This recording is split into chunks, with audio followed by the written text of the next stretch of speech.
मैं उनको कहना चाहूँगा, राजकुमार जी रोत, आप वागड़ संभालें। मेवाड़ के अंदर, मेवाड़ एकलिंगनाथ की भूमि है और यहाँ पे पूरे रणबांकुर तैयार है। वो तो अपने आप को हिंदू कहने से भी कतराते हैं और आदिवासियों को भी एक तरह से वो गाली देने का प्रयास करते हैं। तो उनकी बात को यहाँ पे कोई मेवाड़ में तवज्जो देने वाला नहीं है। वो उनका काम करे, उनका क्षेत्र संभाले। यहाँ की जाजम हमें संभालना भी आती है, हमें बिछाना भी आती है और हमें उठाना भी आती है। और प्रशासन को खुली चेतावनी दी कि आज बजा है ढोल और 16 को होगा हल्ला बोल। नमस्कार, मैं हूं मोहम्मद यासर। आज हमारे साथ है पेराफेरी संघर्ष समिति के संयोजक चंदन सिंह देवड़ा, जो पेराफेरी के लिए लगातार संघर्ष कर रहे हैं और इस समस्या के लिए कई बार प्रशासन तक भी अपनी बात पहुंचाई है। आज हम जानेंगे पेराफेरी को लेकर कहां पर पैच फंस रहा है और संघर्ष समिति की आगे क्या रणनीति रहेगी। चैनल में आपका हमारा बहुत बहुत स्वागत है चंदन सिंह जी। बताएं, आपकी पेराफेरी को लेकर क्या रणनीति रहेगी, क्या रहेगी? देखिए, टी न्यूज़ के तमाम दर्शकों को और पेराफेरी के अंदर जितने भी गांव आ रहे हैं उन दर्शकों को, उनके बाशिंदों को मैं ये कहना चाहता हूं कि पेराफेरी जिला पंचायत संघर्ष समिति पट्टों की मांग को लेकर संघर्षरत है। और उसका जो कारण है वो ये है कि 2009 में यूआईटी और अभी 2024 से यूडीए बन गया है। तब से लेकर जितने पेराफेरी के गाँव लिए हैं, 135 गाँव पहले थे, अभी वर्तमान में 70 गाँव बढ़ने से 205 गाँव हो गए हैं। 205 गांव का मतलब ये है कि 5 विधानसभाएं, जिसमें आपकी मावली, वल्लभनगर, उदयपुर शहर, ग्रामीण और गोगुंदा, इसके साथ ही 2 लोकसभा क्षेत्र भी इसमें शामिल है, जिसमें उदयपुर लोकसभा क्षेत्र और चित्तौड़ लोकसभा क्षेत्र। तकरीबन 2 लाख की आबादी है और ये लोग सालों से पट्टों के लिए जूझ रहे हैं। हम सरकार से एक मांग कर रहे हैं कि जो गाँवों में पेराफेरी में आपने ले लिए हैं उसके हक और अधिकार यूडीए ने अपने पास ले लिए। ज़मीनें बिला नाम हो या आबादी यूडीए के नाम चढ़ गई है तो पंचायतें पट्टे नहीं दे पा रही है, या कोई ज़मीन भी है तो पंचायत के नाम नहीं होने से राज्य सरकार के खाते में किस्म उसकी आबादी है तो पंचायत पट्टे नहीं दे पा रही है। हमने संघर्ष किया, 2013 से किया है। अभी 2022 में कांग्रेस सरकार में पेराफेरी संघर्ष समिति ये गैर राजनीतिक आंदोलन छेड़े हुए हैं। इसमें तमाम राजनीतिक पार्टियों के, विचारधाराओं के जागरूक लोग हैं और वो ये चाहते हैं कि भाई हक और अधिकार तो सबको मिले। तो पट्टे देने के लिए हमने किया, संघर्ष किया। तो संघर्ष में 40 पंचायतों को प्रशासन ने पहली लिस्ट में 4/1/22 के ऑर्डर जो सरकार से जारी हुए थे उससे ज़मीनें ट्रांसफ़र कर दी।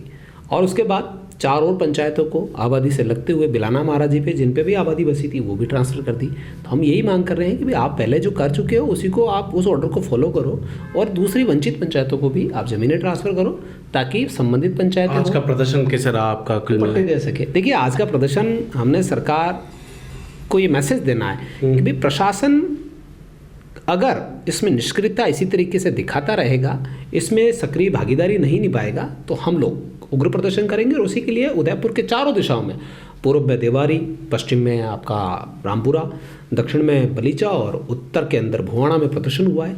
सभी इलाकों की पंचायतों के लोग वहाँ पहुँचे, ढोल बजाए, टायर जलाए और प्रशासन को खुली चेतावनी दी कि आज बजा है ढोल और 16 को होगा हल्ला बोल। कलेक्ट्रेट पर हम पहुँचेंगे, 205 गांवों के लोग पहुंचेंगे और सीधी और सपाट भाषा में कह रहे हैं कि इन गांवों को ज़मीनों के आवंटन का काम पंचायतों को करें और पट्टा दें। और आप पंचायतों को नहीं देना चाहते हैं तो यूडीए अपने आप से पट्टे देते सब लोगों को।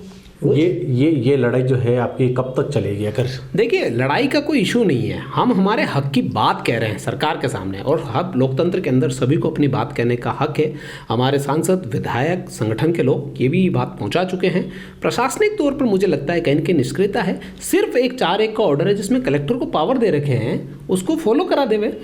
कमेटी बनी हुई है एसडीएम की अध्यक्षता में, दोनों तहसीलदार यूडीए हों, रेवेन्यू के हों, वो लगे हुए हैं। पटवारी आ रही, बहुत अच्छी टीम है, ब्रिलियंट लोग हैं, टेक्निकल का ज़माना है, टेक्नोलॉजी इतनी फास्ट है। आप देख लीजिए आबादी के आराजी कौन से हैं, उनसे लगते हुए आराजी सघन बस्तियाँ कौन सी है, वो आप ज़मीनें पंचायतों को ट्रांसफ़र करें। और जो 23 गाँव नगर निगम में शामिल हो गए हैं, आप नगर निगम को ट्रांसफ़र करें ताकि संबंधित एजेंसी पट्टा दें। हम नहीं कह रहे हमें दो। और दूसरी बात, हम 1 इंच भी खाली ज़मीन प्रशासन से नहीं मांग रहे और ना ही ये कह रहे हैं कि कल किसी ने कहीं झोपड़ी बना दी हो उसको आप पट्टा दो। हम कह रहे हैं 31 दिसंबर 2024 तक बसा हुआ है, जिसका मकान बना हुआ है, आप कट ऑफ डेट डिसाइड कीजिए, गवर्नमेंट डिसाइड करे। हम किसी पे एडामेंट नहीं है, आपको जो उचित लगे 2018 तक, 21 तक पट्टे आप दे चुके हो तो जो भी आपको डेट डिसाइड करनी है डिसाइड करके ये चीज़ खत्म करें।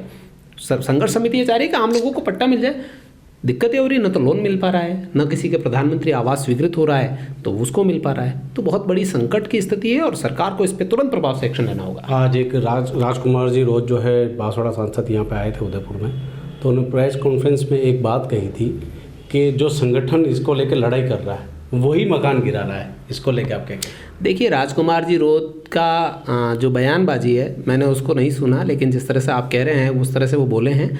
मैं उनको कहना चाहूँगा, राजकुमार जी रोत, आप वागड़ संभालें। मेवाड़ के अंदर, मेवाड़ एकलिंगनाथ की भूमि है और यहाँ पे पूरे रणबांकुर तैयार है। पैराफेरी संघर्ष समिति के हमारे सर्व समाज के योद्धा इस लड़ाई को लड़ रहे हैं और हम हमारे हक और अधिकार के लिए बात रखना भी जानते हैं, बात मनवाना भी जानते हैं और बात करना भी जानते हैं उचित मंच पे। जिस संगठन की विचारधारा की बात कर रहे हैं, तो ये संगठन सनातन से जुड़ा हुआ संगठन है। जो सत्ताधारी पार्टी है वो भी सभी का सोचने वाली पार्टी है। कहीं न कहीं प्रशासनिक निष्क्रियता से काम हो रहा है। इसको राजनीतिक रूप देने का जरूरत नहीं है आपको। गैर राजनीतिक आंदोलन है।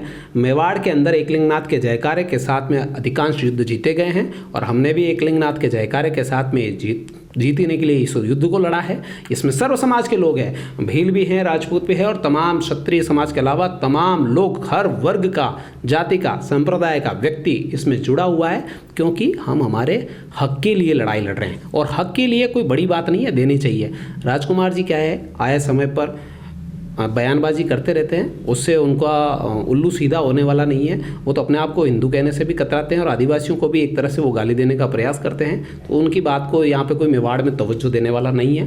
वो उनका काम करे, उनका क्षेत्र संभाले। यहाँ की जाजम हमें संभालना भी आती है, हमें बिछाना भी आती है और हमें उठाना भी आती है। राजकुमार जी रोत जी का कहना है जो ज़मीन, जो यूडीआई जो कार्रवाई कर रही है अतिक्रमण या किसी को भी लेकर, सरकार इन्हीं की और ये खुद ही कराती है, फिर वापस खुद ही आंदोलन कराती है। देखिए, ऐसा नहीं है। सरकार, यूडीए भी एक संस्था है, डेवलपमेंट की संस्था है, हम ये मानते हैं। उदयपुर डेवलपमेंट अथॉरिटी, हम नहीं चाह रहे हैं कि ये उदयपुर डिस्ट्रॉय अथॉरिटी बन जाए।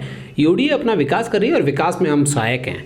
कोई आपका मास्टर प्लान है, कोई सड़क है, कोई बड़ा प्लान है, उसमें कोई चीज़ आ रही है तो आप उसको नियमानुसार नोटिस दीजिए अगले को। उसके सालों से बसा हुआ व्यक्ति है, उसके साथ में न्याय कीजिए। किसी की आप कब्जे शुदा 10 बीघा ज़मीन, जिसके 7-7 पीढ़ियाँ, 5-5 पीढ़ियाँ वहाँ निकल गई है, अगर वो ज़मीन से आप उसको बेदखल कर रहे हो तो क्या 5 से 10 हज़ार फीट का पट्टा देने का अधिकार नहीं है? उसके मकान का, उसके बच्चों के मकान का पट्टा देने का आपको अधिकार नहीं है? देना पड़ेगा आपको। क्यों देना पड़ेगा? उस सालों से उसने इस ज़मीन को बचाया है। आज आदिवासी हमारे क्षेत्र का, इन भीलों ने मेवाड़ के लिए बहुत काम आए हैं। तो आप ही की सरकार है अभी बीजेपी की, तो उसी को लेकर सरकार, उन्हीं के खिलाफ आप प्रदर्शन कर रहे हैं सर? देखिए, सरकार के खिलाफ प्रदर्शन क्या है? सरकार के खिलाफ प्रदर्शन आप इसको कह सकते हैं, आवाज़ उठाना पड़ता है। अगर भूख लगती है तो बच्चे को रो के माँ के सामने जाना पड़ता है। कोई बात किसी के समझ नहीं आ रही है, आज बेटा अगर जिद कर लेता है और उसके पिताजी उसको उसकी जिद पूरी नहीं करते हैं, हो सकता है उनको किसी भ्रांति से कुछ गुमराह कर रहे हों, कुछ राय दे रहे हों कि बेटा मोटरसाइकिल मांग रहा, नहीं दिलानी, ऐसा करना है, तो बाप नहीं बदला जाता है ना। तो पूरी संगठन, पूरी सत्ता के साथ जो जश्न मना रहे हैं 2 साल का, जो काम किए हैं सरकार ने, अच्छे काम किए हैं, नो डाउट काम किए हैं। जनता की ये जो मांग है इसको भी सरकार पूरी करे तो इस जश्न में 4 चांद लग सकते हैं। उदयपुर की मैं आपको कह रहा हूं कि 205 गांवों की 2 लाख की आबादी है। इस पर विचार करना चाहिए और संगठन पूरी ताकत से इस पर जुटा हुआ है। हो सकता है कहीं ना कहीं उनको कोई गुमराह हो रहे होंगे, अधिकारी कोई मिसफीडिंग कर रहे होंगे किसी न किसी तरीके से, और हम इसको लेकर एक बात कही है मैंने कि हम अतिक्रमण के पक्षधर नहीं है। कोई सरकारी ज़मीन पड़ी है, कल रातों रात वहाँ जाके कोई मकान बना के उस खुर्द-बुर्द करना चाहते हैं, उसके पक्ष में हम नहीं हैं। हम सालों से जो बसे हुए हैं उनके लिए पक्षधर हैं। हम सालों से जो मकान बना के रह रहे हैं, जिसका आशियाना है, आप उसको उजाड़ करके ऊपर टावर में शिफ्ट कर दोगे 9वीं मंजिल पे, वो कैसे रहेगा? उसके मवेशी है, उसके साधन जलाऊ लकड़ी लाता है, वो गोबर के ओपले थेपता है, उसकी बकरियां हैं, उसकी गाय भैंसे हैं, तो इस पे सोचना चाहिए सरकार। हम तो कांग्रेस सरकार में भिड़े थे, 2022 में हम 1600 बीघा ज़मीन ट्रांसफ़र करवा के लाए, हम 2013 में भी लड़े थे।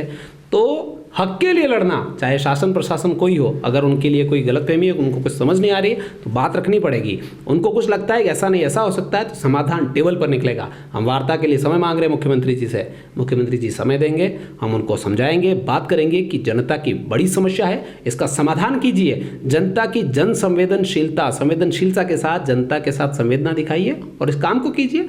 कोई राजनीतिक रोटियां सेकने का यहाँ पर काम नहीं है। राजकुमार जी रोज जिस तरीके से, तो राजकुमार जी रोज जी कह रहे हैं जो आने वाले चुनाव को लेकर ये एक संगठन इस तरह का काम कर रहा है खुद की सर। 2022 में कौन सा चुनाव था? 2023 में अभी कौन सा चुनाव है? 1 साल से हमारी पंचायत ऐसे ही पड़ी हुई है। आंदोलन करना होता तो हम 1 साल पहले भी करते थे। ये राजनीतिक रोटियां सेकने की बात नहीं है, गैर राजनीतिक आंदोलन है। यहाँ पर जितने भी लोग जुड़े हुए हैं लोकतंत्र क्या है? जनता का, जनता द्वारा और जनता के लिए चुना हुआ एक शासन है। तो जनता जनता की बात रखने का भी मंच रखती है, अधिकार रखती है। सरकार के सामने बात रखी जाएगी तो बात उठेगी। आप सदन में जाके बड़े बड़े सवाल उठाते हो, सरकार में होते हुए भी आप सवाल उठाते हो, आपके मंत्री होते तो भी सवाल उठते हैं। ये परंपरा है, बात उठानी पड़ेगी, रखनी पड़ेगी। अगर ज्वलन समस्या किसी के नॉलेज में नहीं होती है तो उनके संज्ञान में लानी पड़ेगी, और उसके बाद में काम नहीं होता है तो वो आप उस श्रेणी में ले सकते हो। जनता आक्रोशित है, उनका काम सिर्फ मेवाड़ के अंदर माहौल खराब करने का है। मेवाड़ के अंदर माहौल खराब नहीं होता है, यहाँ पर सर्व समाज एक मुट्ठी में बंधा हुआ है, उसको जवाब देना भी आता है। और इस तरीके से बरगालने वाले जो बयान देने वाले काम होते हैं उनको भी जनता बहुत अच्छी पहचान है। ये वागड़ की भोली जनता होगी जो आपको समझ नहीं पाई है, उनको भी समझ आ जाएगा। आप इस तरीके से उल जुलूल बात करके आदिवासियों को, सर्व समाज के लोगों को बरगलाने का काम नहीं करें तो बढ़िया है। हम हमारी हक की लड़ाई लड़ेंगे और सर्व समाज एक मुश्त होकर भिड़ेगा और अपने अधिकारों के लिए लड़ेगा और लेके रहेगा। और मुझे विश्वास है कि जिस सरकार और प्रशासन के सामने हम वाजिब मांग रख रहे हैं उसको वो विचार करके पूरा करेगी। ये जो आप प्रदर्शन कर रहे हैं पेराफेरी को लेकर, ये कहाँ पेच फंस रहा है जो आपका समाधान नहीं हो पा रहा है इस चीज़ को लेकर? देखिए, पेच फंसने की बात नहीं हो रही है। हमने जो बात कही है, जो ऑर्डर जारी हुए हैं, 2022 में ऑर्डर जारी हुए थे, 2 साल हम वेट कर रहे थे। दीनदयाल उपाध्याय कैंप आए, हमने सोचा इसमें कुछ राहत मिल जाएगी। शहरी सेवा पखवाड़े शिविर शुरू हुए, उसमें राहत मिल जाएगी। तो पेच कुछ नहीं फंस रहा है। सरकार, आप देखिए, सरकार पट्टे देना चाह रही है। अभियानों में पट्टे देने के लिए कैंप लगाए, 1 महीने का कैंप लगाया, पट्टे जारी कम हुए। फिर 7 दिन का फॉलोअप कैंप लगाया। अभी 27 से 24 को एक और कैंप आ रहा है।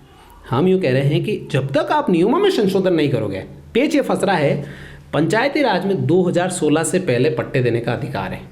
यूडीए कहता है कि 2013 से पहले जो बसा हुआ उसको हम पट्टे देंगे। और नगर पालिका का, नगर निगम का जो एक्ट है उसके तहत, म्यूनसिपलिटी एक्ट के तहत 1992 और 98 कई कांग्रेस सरकार ने तो भी इसको शिविरों में शिथिलता देते हुए 18 और 21 तक भी पट्टे दिए।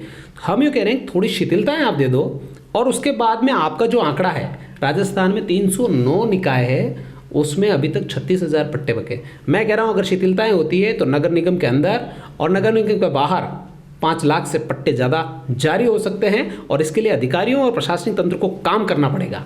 अगर आप ये शिथिलताएं कर देते हो तो पट्टे मिल जाएंगे। अब हमारी जैसे 23 गांव अभी नगर निगम में जो शामिल किए हैं उनकी स्थिति आपको बताता हूँ। उसमें नगर निगम का जो नियम कह रहा है कि किसी के पास पंचायत का पट्टा हो तो हम 69A के तहत उसको पट्टा दे देते हैं, और नहीं हो तो जिसने 2020 में या 21 में या 22 में पंचायत से जिसके नाम होगा उसने पट्टा लिया तो नगर निगम उसको तुरंत पट्टा दे देगी। और जिसके पास नहीं है वो भी उसी कैटेगरी का है, एक पड़ोसी को पट्टा मिल रहा है और एक को नहीं मिल रहा है। तो ये दुविधा क्यों? एक समान रूपता लाएं। सिर्फ टेक्निकल थोड़ा सा पेच है, इसको अगर सुधार कर लेते हैं तो बहुत बढ़िया काम हो जाएगा और जनता वास्तव में जय जयकार करेगी। और पट्टे नहीं मिले तो ये है, इन क्षेत्रों में हाहाकार मचना तय है।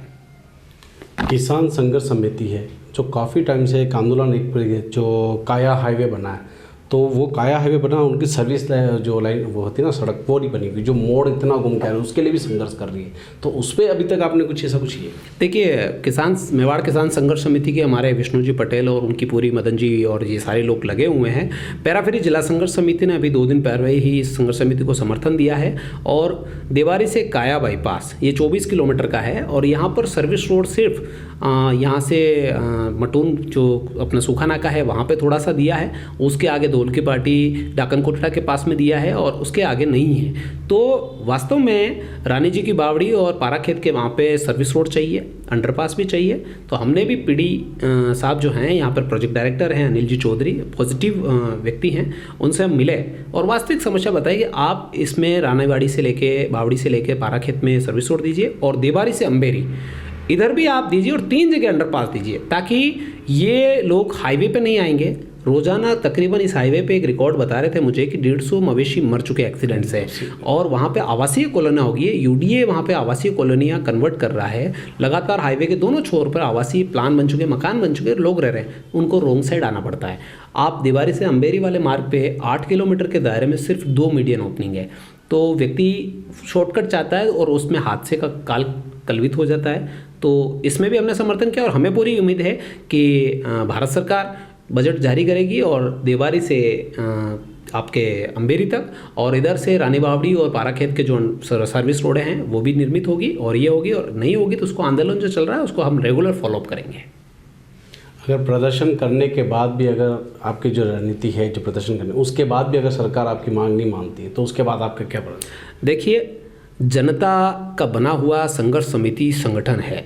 संघर्ष समिति ने तय किया, गैर राजनीतिक तौर से तय किया, सभी विचारधारा के लोग इसके अंदर शामिल हैं। उन्होंने तय किया कि हमें सरकार को पूरा अवसर देना चाहिए, प्रशासन को पूरा अवसर देना चाहिए कि हमारी मांग क्या है। हम वाजिब मांग को लेकर पूरे अनुशासित ढंग से अपनी बात सरकार के सामने रख रहे हैं। आज हमने ढोल बजाया शांतिपूर्ण ढंग से, चारों मार्गों पर साइड पे, कोई हाईवे पे नहीं, कुछ एक तरह से सांकेतिक प्रदर्शन किए। 16 को हम हल्ला बोल कर रहे हैं। उसके बाद हम प्रशासन से वार्ता के लिए हम मेल कर चुके हैं, सीएम साहब को भी। हमारे जो भारतीय जनता पार्टी के यहाँ पर प्रमुख लीडर हैं उनसे भी कम्युनिकेशन करे हुए हैं कि आप सीएम साहब से वार्ता कीजिए और इसका समाधान निकलिए। और मुझे पूरा विश्वास है ये समाधान निकलेगा, और नहीं निकलेगा तो आने वाले समय में जिस तरीके से जनता का माहौल आक्रोश से भर रहा है, वो आक्रोश कहीं न कहीं बड़ी खामी देगा, बहुत बड़ी खामी देगा। उसके लिए शासन और प्रशासन दोनों को चेतना पड़ेगा।